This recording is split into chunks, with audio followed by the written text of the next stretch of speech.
I'm Shivani Gupta and welcome to the Ask Shivani podcast. I believe that one of the best presents that you can give yourself is time to be able to sit down and ask yourself some questions.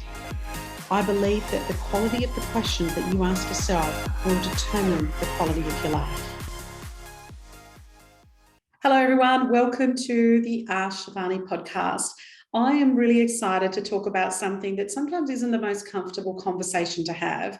I am based in Australia and there is an amazing not-for-profit organisation called Are You OK? We will also put the notes and some guides into the notes from today's podcast as well. But I really wanted to talk a bit about what this actually means and how to apply this Are You OK? Into that. So Are You OK? As an organisation was initially set up to prevent suicide. And when people weren't okay, they weren't from a mental wellness perspective, a mental health perspective, talking and sharing with people. Nobody had really asked them what was happening. And there were so many people that I've come across where there's been a tragedy in their families or in their organisations where they didn't know that this person was perhaps suffering from mental health issues or other issues in their life. And they weren't really aware of that, including sometimes marriages and where somebody's been married for 30 years plus and their wife or their husband didn't know that this is what they were suffering. So I guess the first thing is simply the Are You OK? Is really about asking people, are you okay? And making sure that you're checking in them. And I wanted to just go through some of the things that Are You OK? Speak about and some of the conversations I've used from this website to also build into my conversations with my staff. And I've also used them to build them in with my clients. And I've also used them to build them with my family and also my friends. So again, those resources will be in the notes, but let me just take you through some of the things that I've learned from this particular organisation and the wonderful work that they do and how I apply it practically, both at work and at home around that too. So the first question you might be thinking is, well, when do you ask people? Like, do you ask them, we ask them, hi, how are you? Or how you doing? Like, when do we actually really ask them, are you okay? Which is different to how you're going. Right? How you're going is this social way of saying to somebody and just checking in, whereas are you okay is a little bit more blunter, is a little bit getting to the core of it. Either they're going to say, yes, I'm okay, or no, I'm not okay. And so the first thing is, well, when do I actually ask this question? When do I pose it? Rather than when I'm actually having a normal conversation. And so one of the things I've learned, it's usually when people are at this juncture in their life where they really need some support around what they actually need to happen. So for example, they may be having, some relationship difficulties. There may be a whole heap of stress that's, going on in their lives. It might be that they're experiencing some financial difficulties. It might also be that the organisation's going through a lot of change. And obviously with COVID, there's some businesses I know that have had to shut down as a result of COVID. So it's really important to be able to work out, where there might be that juncture in their life, where that's happening. Or look, they might be having a major health issue. So there may be something happening in their life where they don't kind of, they're going through something major, and what we want to just be able to do is check with them that whether they're okay. So here are some ways to kind of read people if you are unsure. So sometimes, for example, they may be using words like, they might be just coming across as just being a bit irrational and not with what their normal behaviours are like.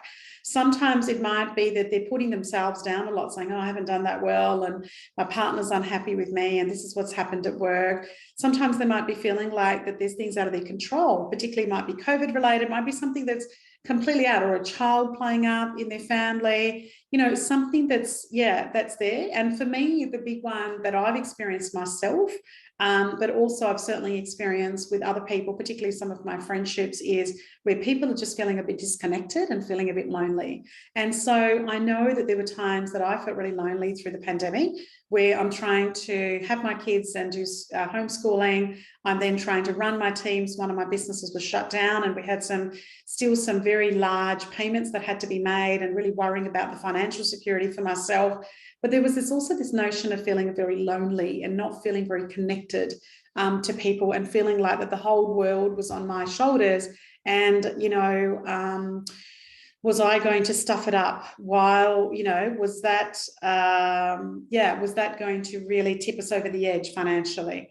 So yeah, and the other thing is that you might notice that they're not saying a lot, but it might also be some of their behaviors in terms of how they're behaving. And so some of the things that you might find them doing is, for example, they're just not looking after themselves. You know, their hair or their appearance is not feeling, you know, what they normally would look like. They don't seem to be very interested in life. They don't have any updates when you speak to them. And perhaps they're not finding it really, you know, easy to switch off. And I just wanted to share a life example there with you that, you know, I just noticed that one of the staff that was probably one of my best performers through the pandemic, when we would have our calls every couple of days on Zoom, I noticed that her body language was like in a bit of a slump. And she's like this energetic, high performance, highly engaged, also highly engaging of other people person. And she just wasn't talking about, so we're sitting down, how the last couple of days been for you, you know, give us a bit of an update on what you've been up to in your homes. And hers was nothing much. And it can be sometimes that simple, but you know, if it's when you know that person and you realize that there's a really big drop in energy, one of the things I did was after that Zoom call was to reach out to her and say, hey, I noticed that you didn't say much, which is very unusual for you. Are you okay? And she wasn't okay. There was quite a few things, other things going on besides work for her. And one of her family members was really unwell. She felt like it was a bit out of her control. The family had just got COVID. And so there was a lot of things going on. And again, it's not about solving the issues for people here. It really is about just being gentle enough to be able to, and caring enough to be able to ask, you know, are you okay? So sometimes it may be what they're doing, sometimes it may be what they're saying. And what you want to do is, you know, make it really meaningful. And the other thing is that Are You Okay talk about is that, you know, it's not a, okay, I'm going to go and have this massive, you know, conversation and design this whole thing. You might just ask that question in terms of when we're having dinner. So one of the things we did in our family through the pandemic, but also even now we've taken that practice on, is that one of the things that we'll say is when we talk about our top 5 and bottom 5% each day. And so you talk about the highlight of your day in a way, and you talk about the low light. And the reason we do both is we want to know the good. We don't just want to focus on things that are not going so well, but we also want it to be fairly balanced. And we also don't want it to be all good and, you know, life's all good, because life's not always all good. And sometimes certain things happen in your school day, sometimes happens in our work day, or whatever's going on in our minds. And we talk about what occurs. And, you know, often I notice with my son, like I can just be talking to him, playing a game, and often I'll say, hey, is everything okay? Are you okay? And then some things will come, yeah, I think I'm okay. Oh, okay, well, that's always a sign for me to have more of a conversation. I said, oh, you seem really flat. I've just noticed that you've been, you know, feeling a bit flat, and your energy levels aren't the same because you're normally this really energetic person. So I'm just wondering, you know, you okay? And then, you know, they'll start to open up. So you don't have to have this, you know, full meeting around just asking somebody, are you okay, and put in people's diaries. You can be doing normal things and just be checking in on people in terms of what you actually do. And so when you've asked that question, the second step of that is really listening. And I know listening sounds really easy. I don't find listening very easy. I really have to almost turn on my active listening. And active listening is really where you're not interrupting the person or jumping to solutions. What you're really just doing is listening to them, going, this is what's happening for me. And you go, yeah, right, okay, yep. And you're acknowledging them and you're nodding your head, you've got your body language happening. And again, this can be virtual or in person. And then the next step out of that is that you want them to encourage some action. So it sounds like that you're going to, you know, do that. And so what do you think you're going to do next? Or how comfortable do you feel trying some of that out? And really, again, you're not trying to problem solve or, you know, I'll come and do that for you.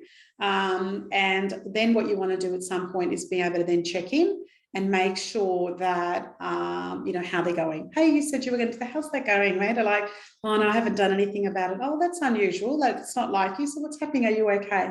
And again, you would do that. Okay, so why haven't you done it? They might then tell you what's happened. You listen to that.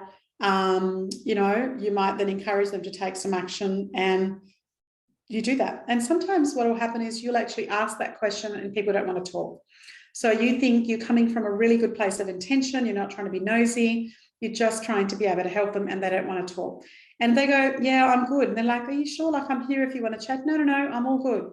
That's okay too. Try and not take it personally, the fact that they don't want to talk to you. Believe it or not, they'll really appreciate it 99% of the time, even if they don't realise it in that moment that you've actually asked them. And just respect their decision that they don't actually really want to talk about it. And don't try and say, oh, especially I notice as a mum with kids, I want them to go where they go, no, everything's good. And you're like, tell me, I'm your mum, you can talk to me about anything. And it's almost putting this extra pressure on them that somehow they're not being a great child, that they don't want to discuss it with me as their mum. So, doing it more frequently and checking in is more important than hoping that they're going to divulge, everything that's happening for them as well. And talk about that. I know that I had a conversation with my daughter the other day that she said she wasn't sleeping well. Like in the morning, I went, hey, honey, how are you? And how'd you sleep? I'm not sleeping really well. I've noticed that happen for probably pretty close to about 2 weeks. Now, if you're not sleeping really well, I often think, well, there's something going on about that. So how do I do an are you okay type conversation and something so simple? And so I didn't want to do it in front of the whole family. I was driving her to her sport. And I said, honey, I noticed that you've said a few times that you haven't slept really well. Is everything okay? Are you okay? And she said to me, oh, there's a fair bit going on at school with work and, oh, okay, all right, well, what else is happening? Oh, I don't feel like that I'm doing my best in this particular subject and I don't, and then all of these little bits of information started to come out around that. And she felt a lot better. And I certainly had a lot more empathy for the fact that she was trying to get so many different things in. So frequently, simply building into what you do, it'll be really, really, really great. And then the check-in part is really important to say, hey, so for the next few days after that, where I said to her, I said, look, being on your electronics might not that be helpful. Trying to stay up super late to do some homework's not that helpful. You actually need some really good rest. And then just checking in, hey, how was your sleep? Better? Oh, no, it's not as good still, or it was better. And then just really being able to manage that in terms of what that happens. So they're very simple things. If they obviously need some extra support or you don't think that they're dealing with things really well, encouraging them to get some therapy. And obviously, if you're really worried about them at a very deep level and you think that they may have some suicidal tendencies, then, you need to report that and make sure that they've got some additional support that they might not want to get for themselves. So have a look at the resources. Please ask any questions, and I hope that today was helpful.